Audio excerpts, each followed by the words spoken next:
আজকে আমরা যে ব্যাপারটা নিয়ে আলোচনা করব সেটা হলো কোনো একটা পরমাণুর ভর। আমরা জানি পরমাণু হলো কোনো পদার্থের সবথেকে ক্ষুদ্রতম কণা। সাথে সাথে আমরা এটাও জানি যে কোনো একটা পদার্থের ভর পরিমাপ করতে গেলে একটা সুবিধাজনক একক আমাদের প্রয়োজন হয়। যেমন 1 কিলোগ্রামের বাটখারা।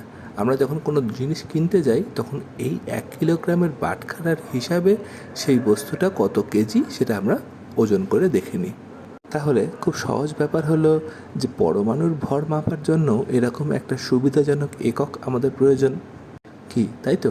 তবে সেক্ষেত্রে সবথেকে সুবিধাজনক একক ছিল হাইড্রোজেনের পরমাণুর ভর। তার কারণ আমরা জানি সবথেকে ছোট পরমাণু হলো হাইড্রোজেন, যাতে শুধুমাত্র একটি প্রোটন এবং একটি নিউট্রন আর একটি ইলেকট্রন থাকে। তো হলো কি, প্রথম দিকে এই হাইড্রোজেন পরমাণুর ভরের ভিত্তিতেই পদার্থের পরমাণুর ভর পরিমাপ করার পদ্ধতি চালু হলো। কিন্তু পরবর্তীকালে দেখা গেল এটা করতে গিয়ে কয়েকটা সমস্যা হচ্ছে। দেখো, আমরা যতটাই বোঝার স্বার্থে বলি যে বাটখারার উদাহরণ বা দাঁড়িপাল্লার উদাহরণ, বাস্তবে ব্যাপারটা তো সেরকম নয়। ব্যাপারটা হলো তাকে কোনো একটা রাসায়নিক বিক্রিয়ার মাধ্যমে হাইড্রোজেনের সঙ্গে যুক্ত হতে হতো, কিন্তু সেখানেই ঘটল বিপদ।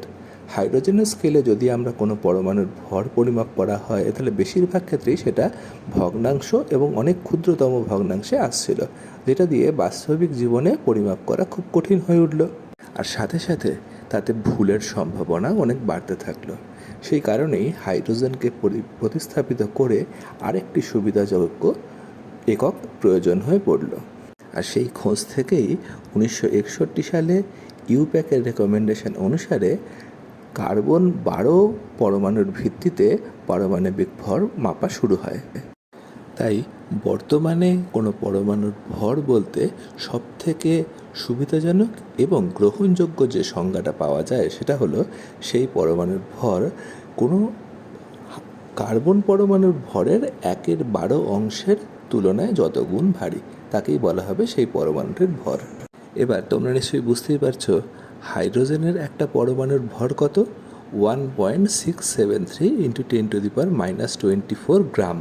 ফলে তার বেসিসে কোনো ক্যালকুলেশন করা খুব কঠিন। কিন্তু কার্বনের পরমাণুর ভরের 1/12 অংশের তুলনায় কোনো পরমাণুর ভর কত গুণ সেটা পরিমাপ করা অনেক সহজ। সেক্ষেত্রে আমাদের পরমাণুর এক্স্যাক্ট ভর কত সেটা জানার কোনো প্রয়োজন নেই। যেমন ধরো, আমরা যদি বলি পটাশিয়ামের পারমাণবিক ভর হলো 39, তাহলে বুঝতে হবে সেটি কার্বনের পরমাণুর 1/12 অংশের তুলনায় 39 গুণ ভারী।